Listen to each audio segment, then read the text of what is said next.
Essas águas sua, tá?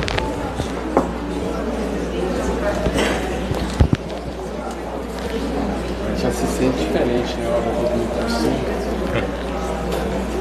Esses dias eu teve um palestrante aqui, o Deva de Paraíba, ele falou, eu quero falar lá embaixo, eu gosto de ficar mais perto das pessoas. Eu tava lá embaixo e ele tava aqui. Aí ele desceu, na hora que ele desceu, eu tô assim. Ó, a beleza ela tá olhando brava lá. Não, você desceu 3 graus na escala evolutiva dele. Seja bem-vindo ao umbral. Ele diu, exato. Ao céu. Centro Espírita no Brasil. Boa noite a todos.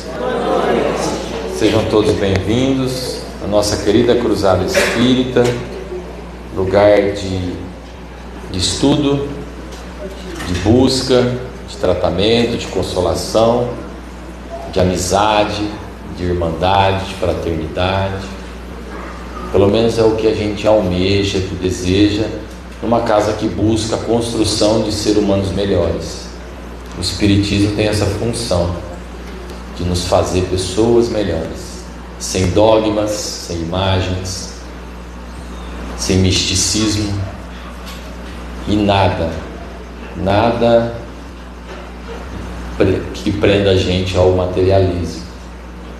Então esse é o nosso objetivo. E acredito, quem estuda aqui, quem frequenta sabe, que desde que vocês entraram ali no portão já estão recebendo um auxílio, a visita de familiares, um tratamento, a recomposição psíquica, energética, magnética, de tudo aquilo que a gente vem buscar aqui, esse reequilíbrio. Nada de sobrenatural, tudo é lei divina, tudo é lei natural.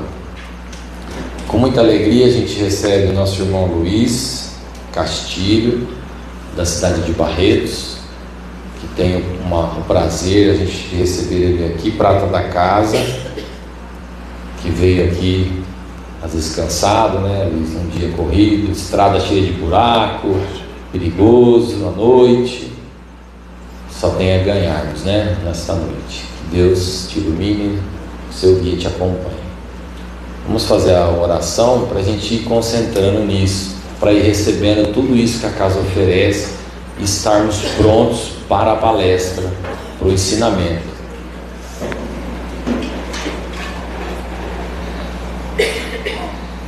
Pai de bondade infinita, muito boa noite.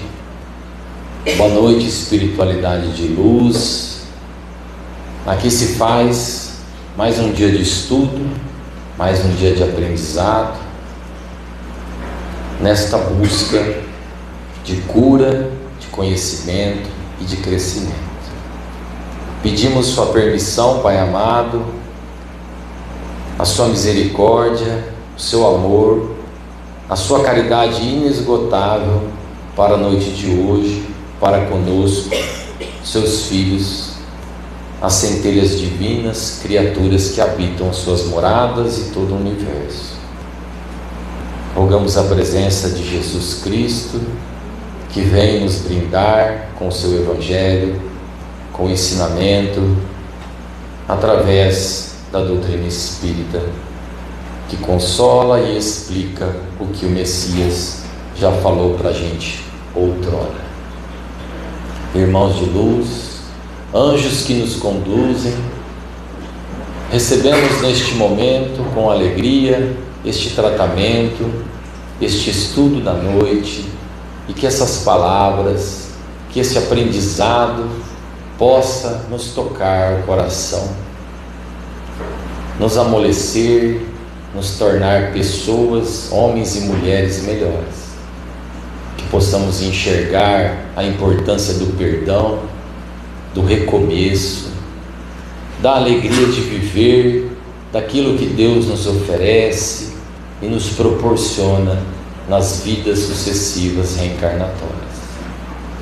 Muito obrigado, Pai amado, por nos educar, por nos conduzir para o amor, que possamos gravitar até Ti e juntos, nesta bem-aventurança, na alegria, possamos gozar das virtudes dos céus.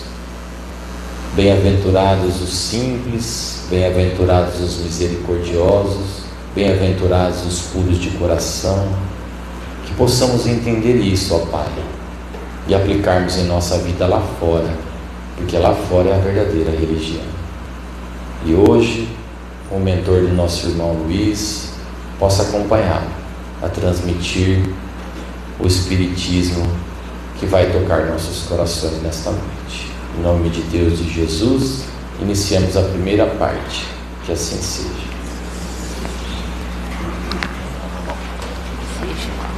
Boa noite.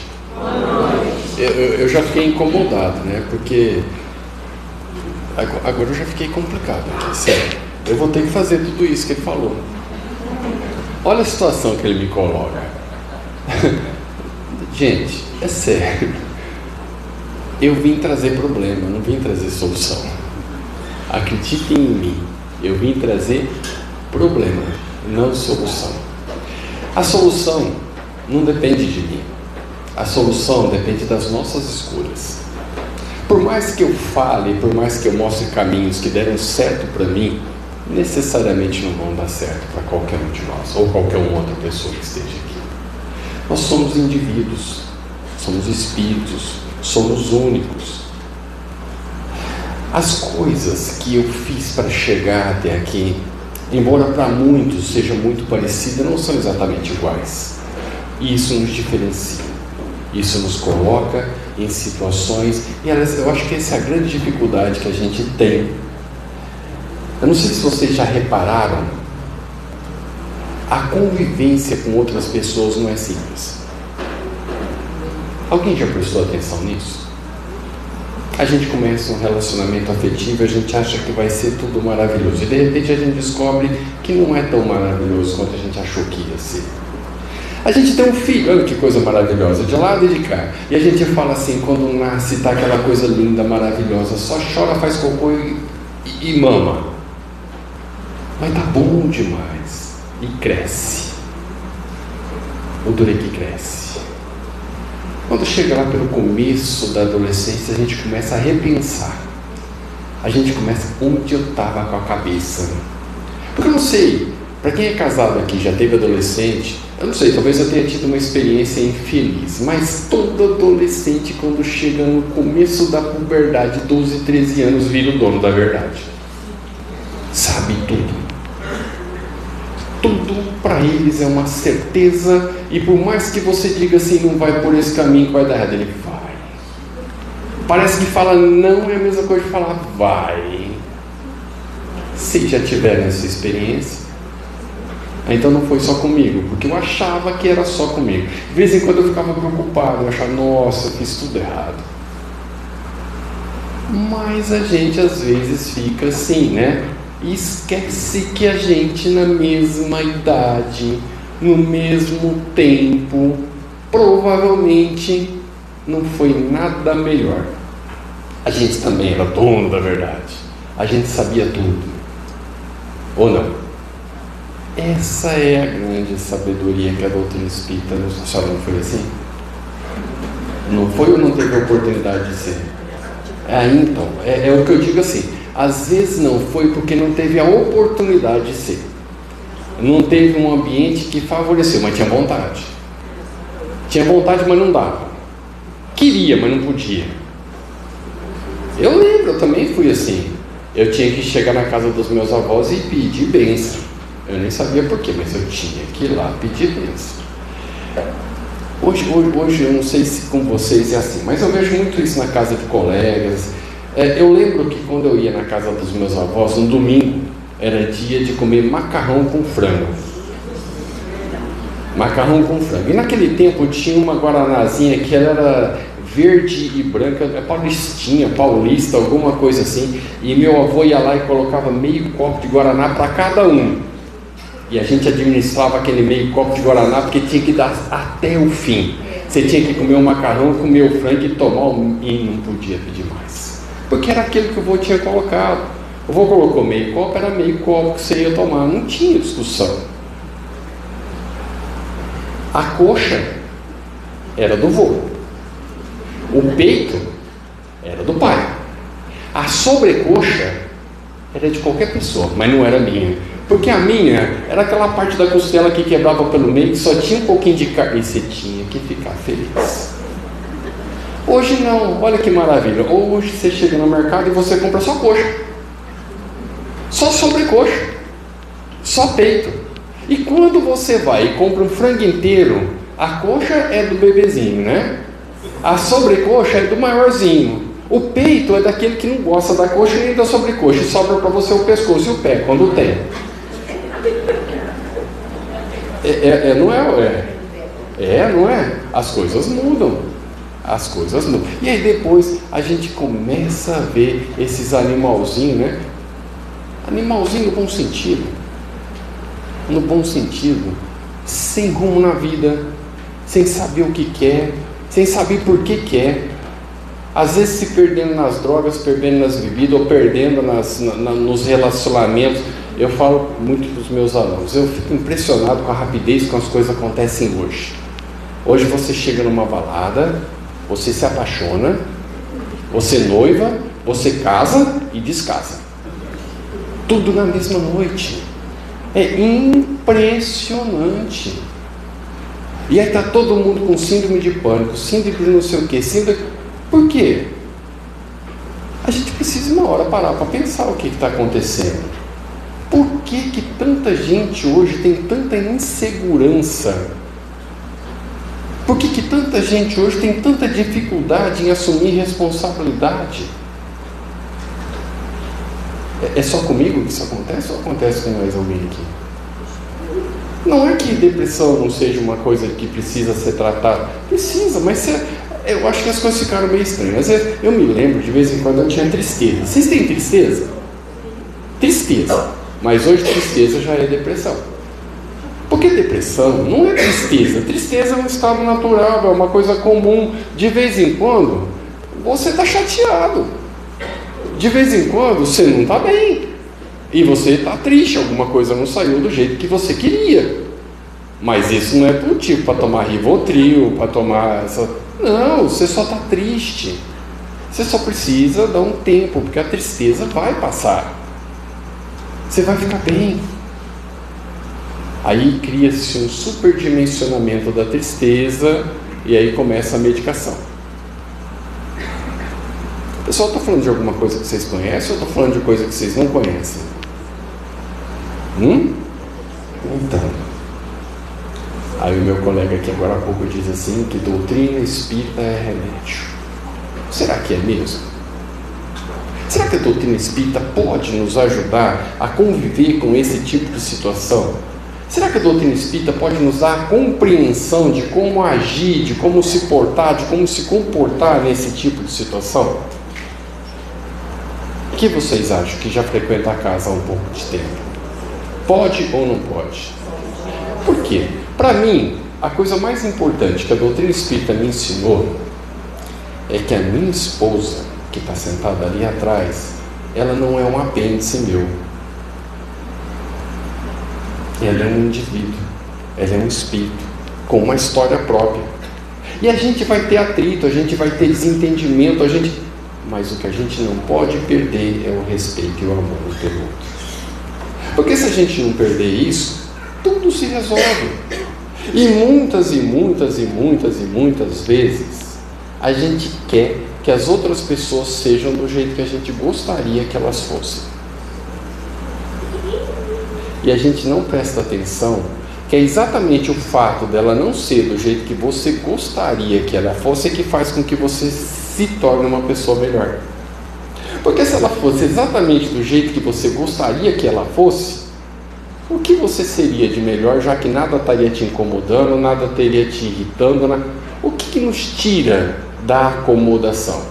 Quando está tudo bem na vida da gente, como é que a gente se comporta? Senta na frente da televisão e fica assistindo dorama o dia inteiro. Ou não? Vocês sabem o que é dorama? Dorama é um negócio que vicia. Cuidado. Muito cuidado. É uma série, são séries coreanas em que não assiste. Não assiste, porque se você assistir, você vai viciar. Sério. chega em casa, bota na Netflix lá, Pousando no Amor e assiste. Só 20 capítulozinhos. Se você não assistir depois Alquimia das Almas, se você não assistir depois, você não entendeu o que é dorama. É um vício. Antigamente eram as novelas da 8, né? Da Rede Globo. O dorama é mais legal. Dorama não tem esse negócio de ficar beijando, não tem sexo na televisão, não tem nada disso. Olha, para beijar é uma briga. E só no último capítulo. É sério. Mas vamos voltar à vida real, porque não é assim na vida real. Na vida real beija, transa e termina na mesma noite. Talvez por isso o dorama seja tão apaixonante. Porque é um tipo de vida que a gente gostaria de viver, mas que a gente não consegue. E aí eu fico pensando, por que a gente não consegue? Se a gente pode escolher. A gente não pode escolher? Pode ou não pode? Vocês acreditam que a gente pode escolher? Acredita ou não acredita? Certeza que vocês acreditam? Olha, sério? Quando acontece uma coisa que... Vamos supor a seguinte situação. Você está numa relação em que você acha que você foi prejudicado de alguma maneira. Seja lá financeiramente, emocionalmente, afetivamente, de qualquer maneira.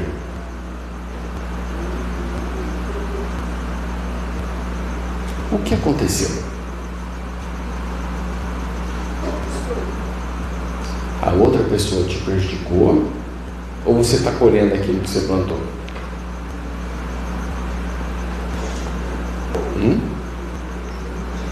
Qual das duas coisas aconteceu? Eu não sei. Eu estou falando isso porque é verdade, não sei. A maioria das casas espíritas que eu conheço, quando você vai no atendimento fraterno, aí a pessoa que está lá totalmente despreparada, ela acha que ela entende das coisas, ela vai falar para você assim: você está colhendo o que você plantou. E eu já falei isso, eu já acreditei nisso. Sério, eu já acreditei nisso. Mas quando a coisa chega nessa situação, olha como é que fica complicado. Para que eu colha o que eu plantei, não precisa da outra pessoa? Então vamos lá. Eu não preciso da pessoa que me prejudica? Então aquela pessoa que me prejudica estava fadada a me prejudicar. Ela nasceu para me prejudicar. Ela não tem outra opção. Ela tem que me prejudicar, porque se ela não me prejudicar, eu não vou colher o que eu plantei. Faz sentido isso para vocês? Então, já teve um tempo que fazia sentido para mim. Eu até fui numa palestra uma vez, o cara falou assim: atendimento fraterno. O cara chegou lá, vivendo um momento de traição conjugal. E a pessoa que atendeu falou para ela assim: você está sendo traído porque você traiu numa outra encarnação.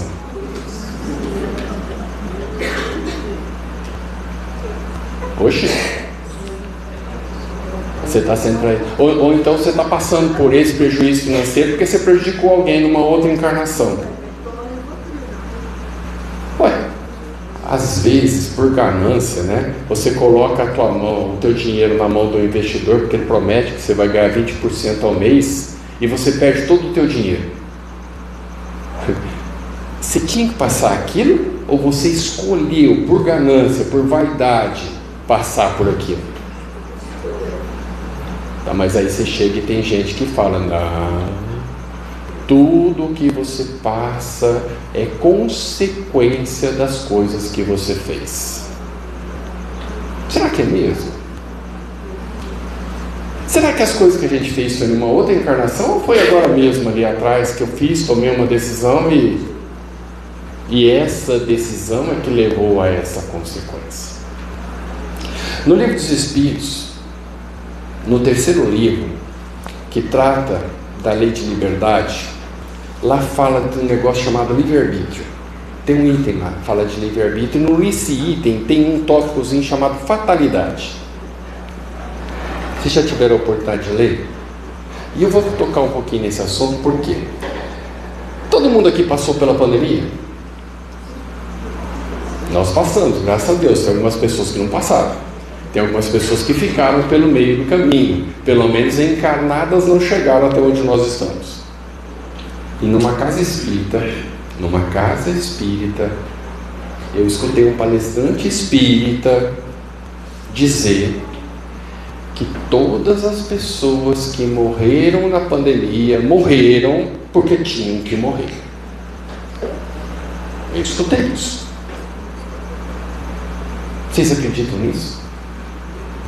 Que todas as pessoas que morreram na pandemia morreram porque tinham que morrer? Eu vou falar uma coisa para você. O Brasil é um país desgraçado, literalmente. Porque proporcionalmente foi o país que mais morreu pessoas por quantidade de habitantes.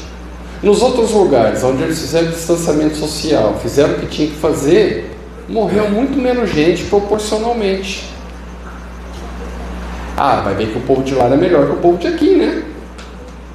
Vai ver que o povo de lá era mais cristão, o povo daqui deve ser menos cristão, por isso que morreu tanta gente aqui. Será que foi isso mesmo? Essas coisas começaram a me fazer pensar se eu acreditava realmente em livre-arbítrio ou se eu acreditava em determinismo. Porque o determinismo é uma coisa que já está determinada. E aí você vai lá na doutrina espírita e Kardec pergunta para os espíritos se existe essa pré-determinação. Ou seja, se tudo que acontece na vida da gente já está escrito que vai acontecer. E os espíritos respondem para Kardec que não. Que quando nós reencarnamos, nós escolhemos o gênero da prova. Que nós escolhemos o tipo de prova pelo qual nós vamos passar. Mas que nós não escolhemos literalmente cada coisinha que nós vamos passar. Pior do que isso. Os espíritos respondem para Kardec que se nós errarmos e fizermos o bem, nós podemos reparar o erro que fizemos sem precisar necessariamente passar pelo erro. Olha que loucura! Então quer dizer que eu estou sendo traído não porque eu traía, porque essa pessoa que está junto comigo escolheu me trair. Livre-arbítrio. Ela escolheu me trair. Não foi porque eu traí. Ah, mas eu posso ter traído, eu posso ter numa outra reencarnação, numa sequência de reencarnações, ter tido um comportamento inadequado do ponto de vista conjugal, e eu escolhi nessa encarnação passar por essa provação. Posso ter feito isso?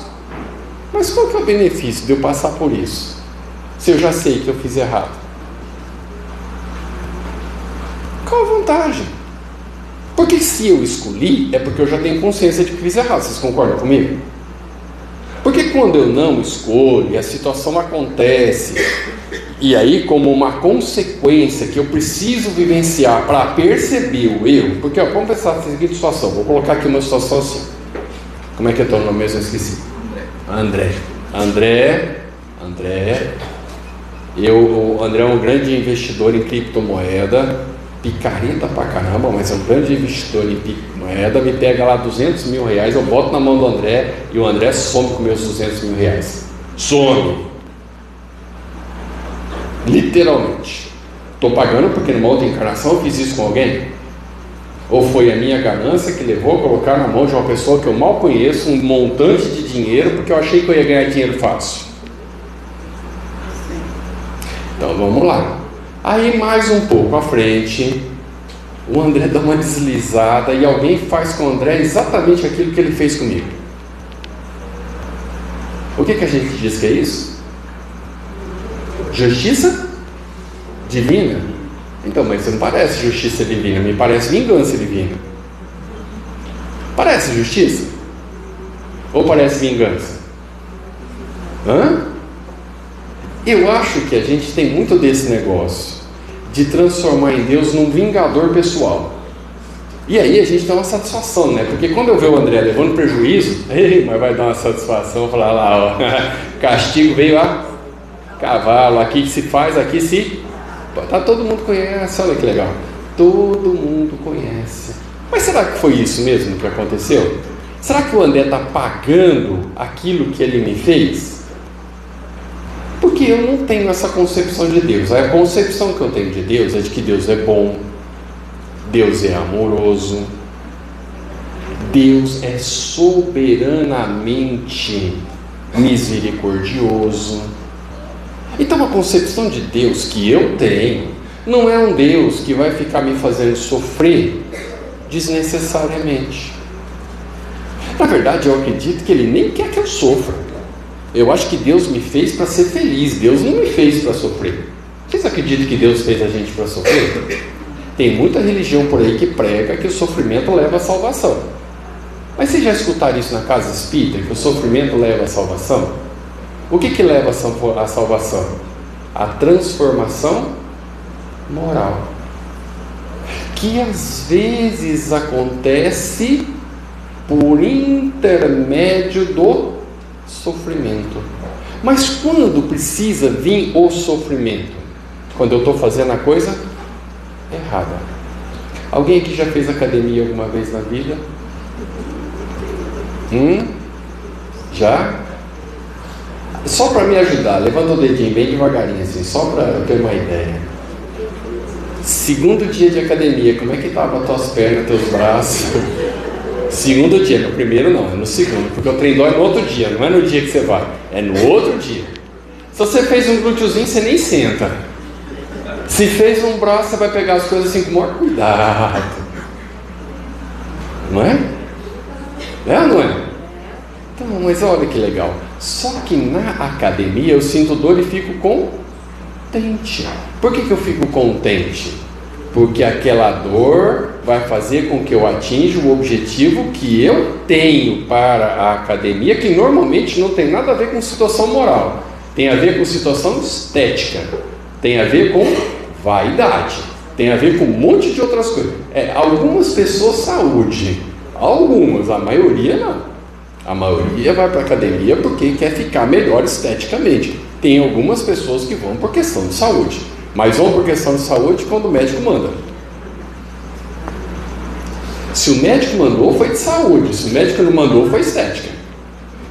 Porque você entrou naquela das redes sociais que te convenceu de que você precisa ir para a academia. Eu vou falar uma coisa para você. Subir um morro para distribuir cesta básica é muito melhor do que na academia. Atravessar a cidade para ir escutar alguém que está em sofrimento é muito melhor que a academia do ponto de vista evolutivo. Acredita em mim. Mas se tiver que fazer isso, já não tem a mesma disposição. Imagina. Subir um morro com 2 cestas básicas nas se não tiver um carro, não vou. Ou não é assim? Não é? Mas vai para a academia, vai lá, sofre, sente dor e fica feliz, porque a bunda ficou dura, o braço está firme, onde é que é o bíceps mesmo? Eu não sei. É algum lugar que eu sei que é por aqui, mas está fortinho, está proeminente. Então eu fui lá e atingi o meu objetivo. Qual era o meu objetivo? Mostrar para o mundo uma coisa que ninguém quer ver. É de verdade, se você morrer amanhã, alguém vai ficar lá querendo ver você putrefando? O que é o corpo físico? Senão uma ferramenta do espírito para a evolução. E será que a gente precisa ter pele lisinha para evoluir? Será que precisa ter bíceps forte para evoluir? Será que precisa estar com os glúteos durinhos para evoluir? Não, isso é outra história totalmente diferente. Mas a gente suporta essa dor porque a gente tem um objetivo. Mas do ponto de vista moral, quando é que a dor surge na vida da gente? Quando a gente tem um objetivo. Para que ela surge na vida da gente? Para nos mostrar muitas vezes que a gente está indo para o caminho errado em relação ao objetivo. Vou voltar no meu amigo André aqui. Para que o meu amigo André precisou levar um prejuízo do ponto de vista financeiro? Para pagar a dívida dele? Ele não me devolveu o dinheiro. Ele só perdeu o dinheiro, ele não me devolveu o dinheiro. Alguém aqui já leu o livro Céu e Inferno? Nunca lê? Deviam ler. No livro Céu e Inferno tem um negócio lá que chama o Código Penal da Vida Futura. Todo mundo devia conhecer o Código Penal da Vida Futura. A gente tem o Código Penal da Vida Presente, que é regido pela legislação humana. E no Código Penal da Vida Presente, regido pela legislação humana, tem somente o erro e a punição. Vocês já leram alguma legislação? Só está tipificado o erro e qual é a punição quando você erra. No Código Penal da Vida Futura, a gente vai descobrir que na lei divina não é assim. Tem o erro, e olha como é que é interessante. Se uma pessoa rouba e ela é presa, ainda que ela não se arrependa, ela é libertada depois de um determinado tempo, não é assim? E pode voltar a roubar, não pode? Sim ou não? Agora vamos lá, como é que funciona o Código Penal, a legislação divina. Vai lá. Errei. Se eu percebi o erro, se eu percebo o erro, qual é a consequência? Eu me arrependo. Se eu não percebo o erro, mas tem gente me avisando que eu estou errando, mas eu continuo errando, e eu não percebo, e eu continuo errando, o que a gente faz com as crianças da gente quando elas estão errando reiteradamente? Castiguinho? Ou alguma coisa um pouquinho mais contundente? Às vezes uma boa chinelada é um método didático que funciona, só precisa saber fazer também, né? Porque antigamente não era chinelada, era espancamento. Porque o que podia ser uma chinelada virava uma saraivada de chinelada, batia na cara, braço, para tudo quanto é lado, e não era assim que a coisa funcionava. Como recurso didático, até é possível uma chinelada. Tem um japonês que eu esqueci o nome dele, que ele fala que pode. Ele escreve livro para educação de jovens, esqueci o nome dele agora. Isamichiba. Ele até fala que uma chinelada didática pode. Bom, o que foi que aconteceu com o André? Uma chinelada didática. O que aconteceu com o André foi uma chinelada didática. Por quê? Porque a hora que o André for prejudicado da mesma maneira que ele prejudicou, é possível que nesse momento o André perceba que aquele comportamento não é adequado. Vocês concordam comigo? Que é possível que depois dessa chinelada didática o André perceba que esse comportamento não é adequado. E quando ele perceber que esse comportamento não é adequado, ele pode fazer duas coisas. Ele pode se arrepender, sofrer, porque eu não sei se vocês já passaram por essa situação. Quando a gente percebe que fez alguma coisa errada e a gente não consegue imediatamente consertar o erro, a gente fica sofrendo nesse tempo entre descobrir que eu fiz a coisa errada e o tempo de consertar. Já aconteceu isso com vocês? Tá? Isso é o que a gente chama de expiação. É o período entre a descoberta do erro, o arrependimento, e a reparação. Olha, já começou a aparecer umas palavras diferentes. No Código Penal humano só tem o delito e a pena. No Código Penal divino tem o delito, a conscientização, e às vezes a pena vem para conscientizar. Aí tem o arrependimento. Depois do arrependimento vem a expiação, que é o sofrimento entre o arrependimento e a reparação. Eu lembro de uma palestra, logo quando eu comecei a fazer palestra, tem um amigo meu que chegou para mim, depois que eu falei isso, ele falou: você está brincando comigo? Eu falei: por que, Ditinho? Eu vou falar o nome dele porque ele já desencarnou. Se ele estiver de lá, ele me desculpa. Nossa, eu achei que casar com a minha esposa já era o suficiente. Eu falei: como assim? Rapaz, você não sabe o que eu passo. Eu achei que isso já era suficiente para eu ir para o céu. Eu falei: então deixa eu te contar uma coisa. Não é. Porque no Código Divino tem o erro, o arrependimento, a expiação e a reparação. Se você está convivendo com a tua esposa com esse sentimento, a reparação não entrou ainda. Porque na reparação a gente não entra com essa soberba, a gente entra com humildade. A gente sabe que fez besteira, a gente sabe que está devendo, a gente sabe que não é com a soberba que a gente vai resolver, a gente vai humildezinho resolver o negócio. Olha, se você ainda está com essa soberba, a reparação não rolou ainda no teu processo. Ah, você está brincando, eu achei que era só sofrer. Não. Não é assim que funciona, não. Pelo menos no Código Penal da Vida Futura. Ficou diferente? Fica bastante, né? Por quê? Porque aí o objetivo de Deus não é o meu sofrimento.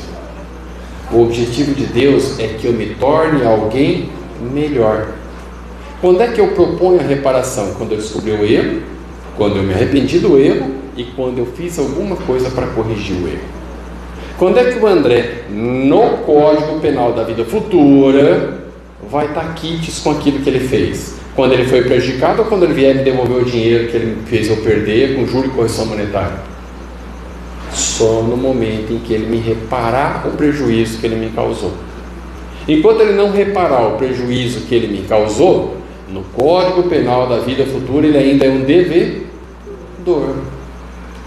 Ixi, lembra que eu vim trazer problema? Vocês lembram? Foi a primeira coisa que eu falei. Eu não vim trazer solução, eu vim trazer problema.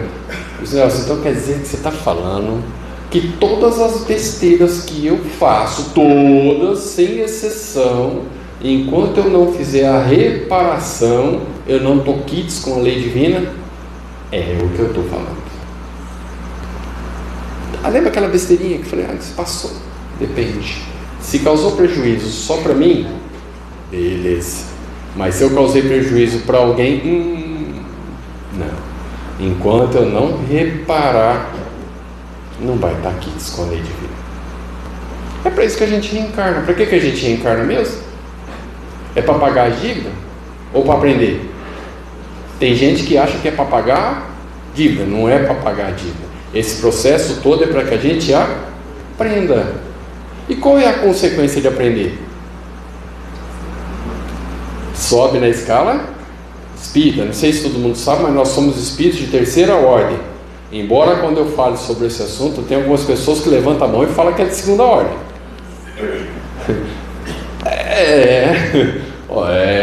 Pois é. Tem alguém aqui que acha que é de segunda ordem?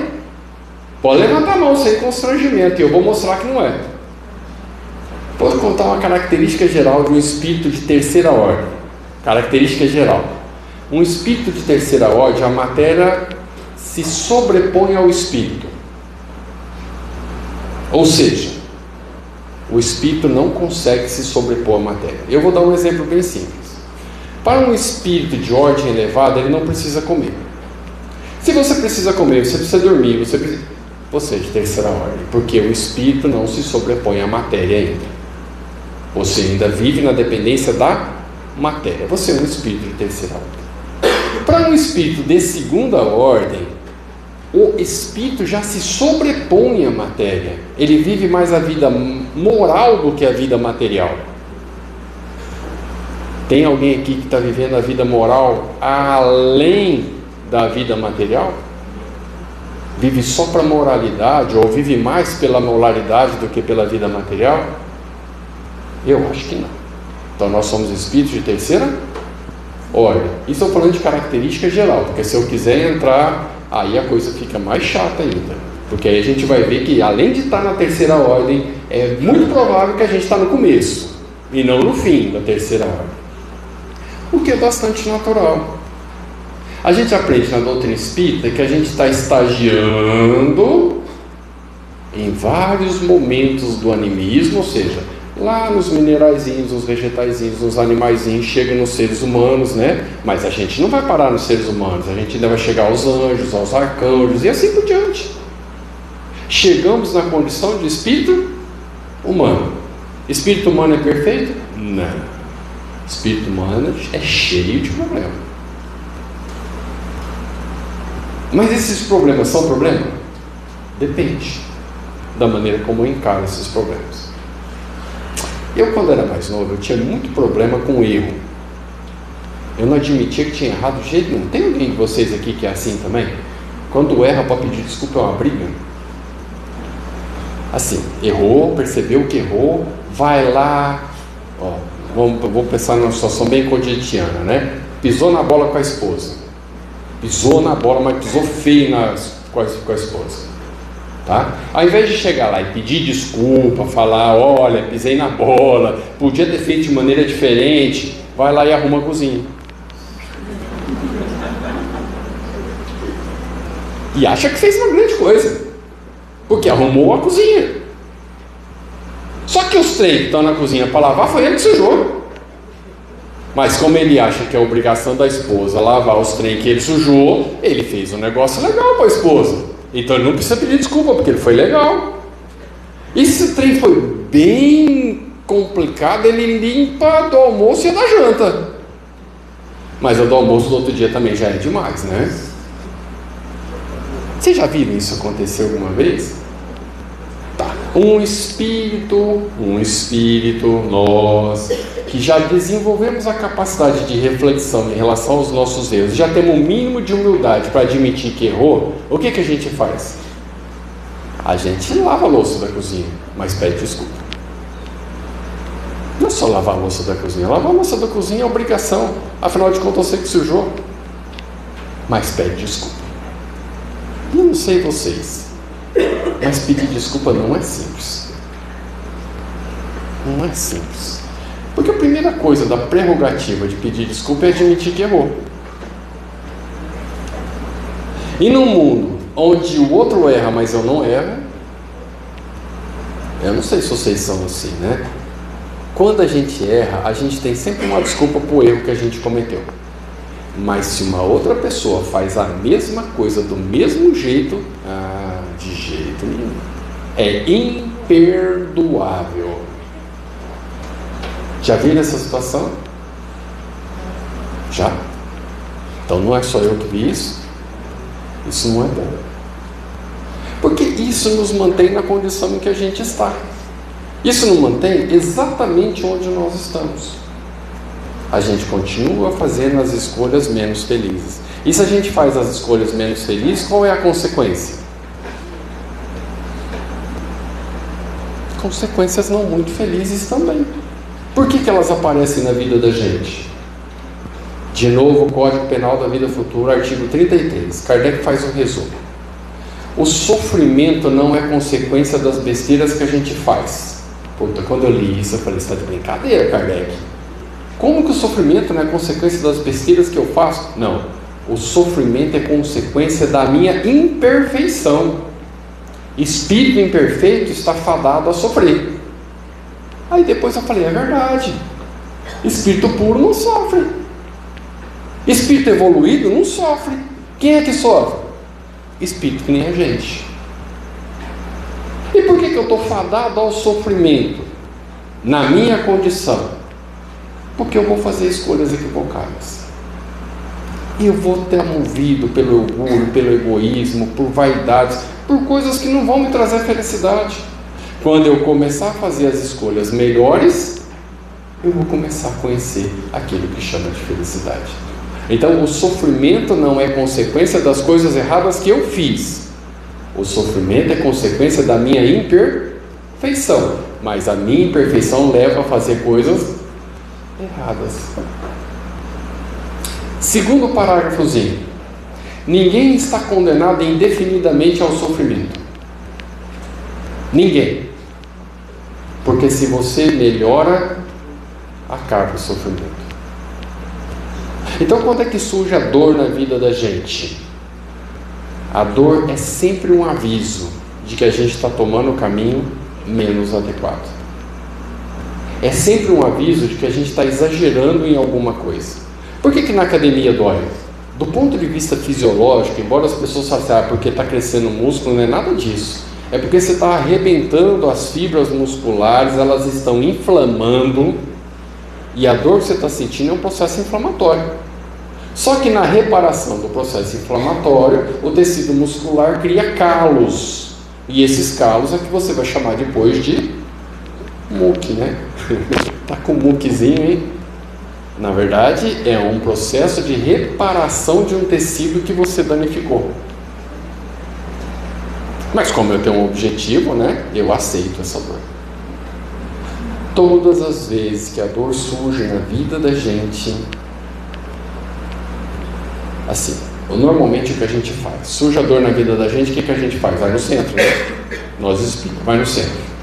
Vai no centro fazer o quê? Tratamento. Não é isso? Vai no centro fazer tratamento. E aí toma passo, sobe água fluide que resolve? resolve. Não resolve. E tem gente que se decepciona, fala, eu fiz o tratamento 1, tratamento 2, tratamento não resolveu, é culpa do médium. Vou trocar de centro, vou para outro centro, vai lá e faz de novo, 1, 2, faz tudo que tem, não resolve. Por quê? Porque nós não estamos doentes do ponto de vista fisiológico. Nós estamos com problemas nas nossas escolhas. Alguém aqui tem algum obsessor favorito? Conscientemente. Porque tem os favoritos inconscientemente. Eu não sei se com vocês é assim, mas a maioria das pessoas que eu já vi, que eu já conversei, quando vai para a casa espírita, a primeira coisa que quer fazer é se livrar do obsessor. Não é? Ou não? Livrar de obsessor não é uma boa ideia. Não assim. Eu trabalhei 8 anos e meio com dependente químico. E a gente tinha um trabalho de desobsessão para os dependentes químicos. E o tipo de obsessão que eles tinham era uma obsessão por afinidade. Não era uma obsessão de cobrança, porque tem obsessões diferentes. Essa é outra coisa interessante da gente pensar um pouquinho, tá? Eu quero me livrar do cobrador, mas quem é que fez o erro? Eu quero me livrar do cara que está me cobrando, mas quem que criou a dívida? Foi ele ou fui eu? É justo que ele me cobre? É justo que ele me cobra. Mas por que ele me cobra? Porque ele é tão imperfeito quanto eu. Porque se ele fosse mais perfeito, ele não cobraria. Ele já perceberia que esse comportamento não é o melhor comportamento. Ele perdoaria. E quando ele perdoasse, ele se livraria do compromisso.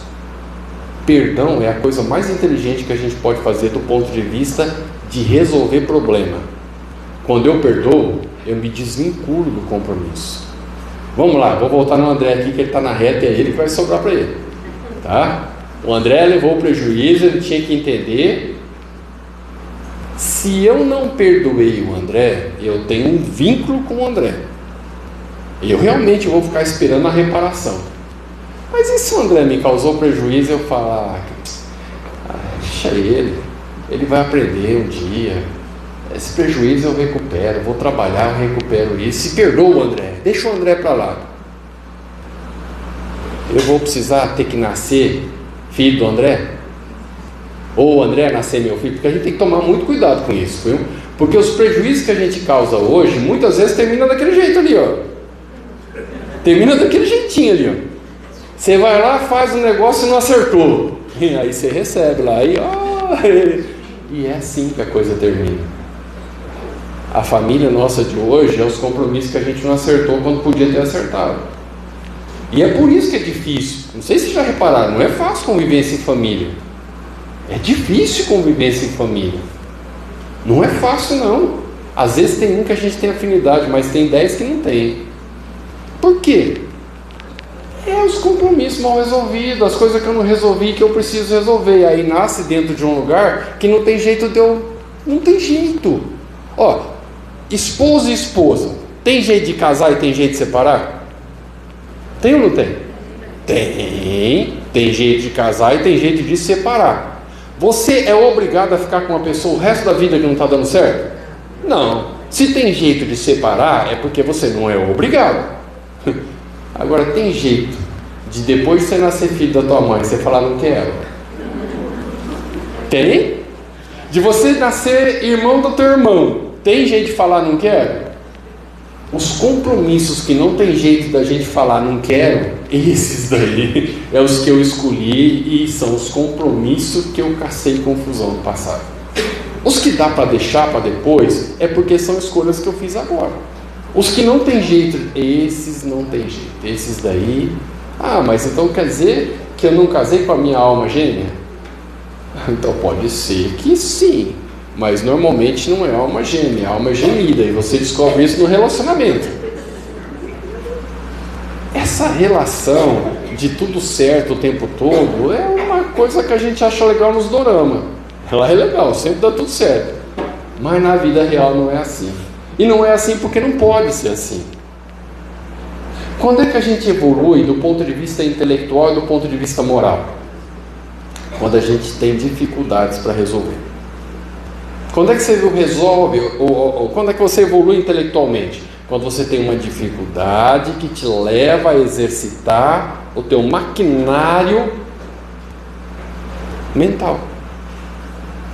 E aí você exercita e evolui do ponto de vista cognitivo, do ponto de vista de conhecimento e assim por diante. Mas como é que você vai evoluir do ponto de vista moral se você também não tiver essas dificuldades? Na verdade, dificuldade é oportunidade. Quando é que ela vira sofrimento? Quando eu não aproveito a oportunidade do melhor jeito. Aí vira sofrimento. Se eu aproveitar do melhor jeito, não vira sofrimento. Sério. Jesus, quando veio aqui, teve dificuldade? Do ponto de vista nosso, ele teve algumas dificuldadezinhas. Tem alguém aqui que toparia morrer na cruz pregado lá? Eu acho que ninguém toparia. Mas como é que ele encarou essa situação? Reclamou? Falou que estava ruim? Falou para pregar o preguinho um pouco mais para a esquerda, porque na direita estava incomodando o ossinho do meio aqui? Falou? Não. O que ele fez? Subiu lá em cima, olhou para cima e falou: Pai, perdoa eles, porque eles não sabem o que estão fazendo. A hora que a gente entender isso, a hora que a gente começar a viver isso, não vai ter mais infelicidade na vida da gente.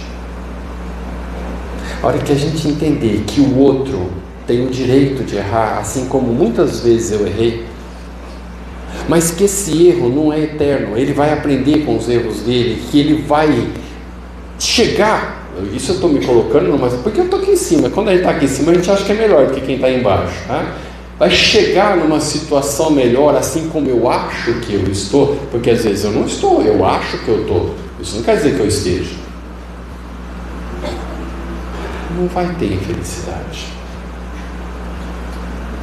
Então a infelicidade, o sofrimento é consequência da nossa imperfeição. Como é que a gente tem que fazer então para parar de sofrer? Trabalhar para se tornar melhor. E trabalhar para se tornar melhor é aprender a conviver com o outro, aprender a conviver com as diferenças, aprender a conviver com aquilo que eu não gosto. Eu não sou obrigado a gostar de tudo, mas isso não quer dizer que eu tenho que desrespeitar o que eu não gosto. Não, eu tenho que aprender a respeitar, porque o outro tem direito a ser o que ele achar que ele deve ser. Ou não? Eu não tenho o direito de ser o que eu achar que eu devo ser? Por que o outro não? Quando eu tenho esse movimento de achar que o outro não tem, em que situação que eu estou me colocando? Como alguém melhor do que ele. Mas é assim a proposta de Jesus?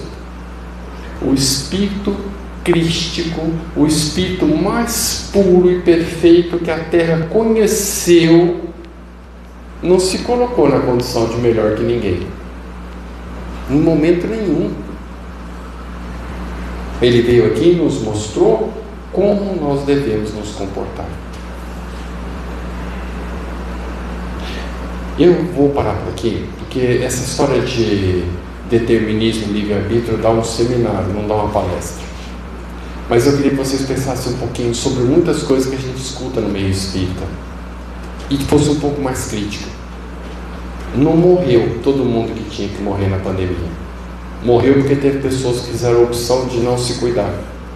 Morreu porque teve pessoas que fizeram a opção de não tomar vacina. Morreu, e pior, né? Além de se matar, matou outras pessoas, porque transmitiram o vírus para outras pessoas. Aí, então, do ponto de vista de justiça divina, tem responsabilidade com as outras? Tem responsabilidade com as outras pessoas, se esse desencarne causou algum tipo de prejuízo evolutivo. Porque se não fosse assim, se tudo estivesse pré-determinado, se realmente tudo que acontece na minha vida acontece porque era para acontecer, eu poderia pegar um 38 agora, municiado, e ficar dando tiro aqui, porque todas as balas iam falhar. Todas iam falhar, porque não era para eu morrer. Aí você vai falar: não, mas era para você morrer. Então quer dizer então que era para ser idiota o suficiente para pegar um 38, botar na cabeça e ficar atirando? Então de novo eu estava determinado que eu ia ser idiota o suficiente para botar um 38 na cabeça e atirar. Onde é que fica o livre-arbítrio com esse tipo de raciocínio? Nós somos responsáveis pelas nossas escolhas. Nossas escolhas podem nos prejudicar, mas não podem nos prejudicar somente, podem prejudicar outras pessoas. A diferença é que na justiça divina, quando eu prejudico alguém, eu vou ter que necessariamente reparar. Não interessa o tempo que demorar, eu necessariamente vou ter que reparar. Não é porque eu matei agora que eu preciso morrer. Eu posso ter matado agora, ter me arrependido, entendido que não é adequado, e na próxima reencarnação trabalhar para que outras pessoas não se matem. Não é muito mais bacana você trabalhar para que outras pessoas não se matem do que morrer porque você matou? O que eu vou aprender morrendo porque eu matei? Mas trabalhando para que outras pessoas não se matem, eu vou estar fazendo aquilo que Deus espera de mim. Estou cuidando do meu irmão. Cuidado com esse imediatismo que a gente às vezes tem na avaliação das coisas. A gente precisa parar com esse negócio. Eu vejo muito esse negócio no meio espírita.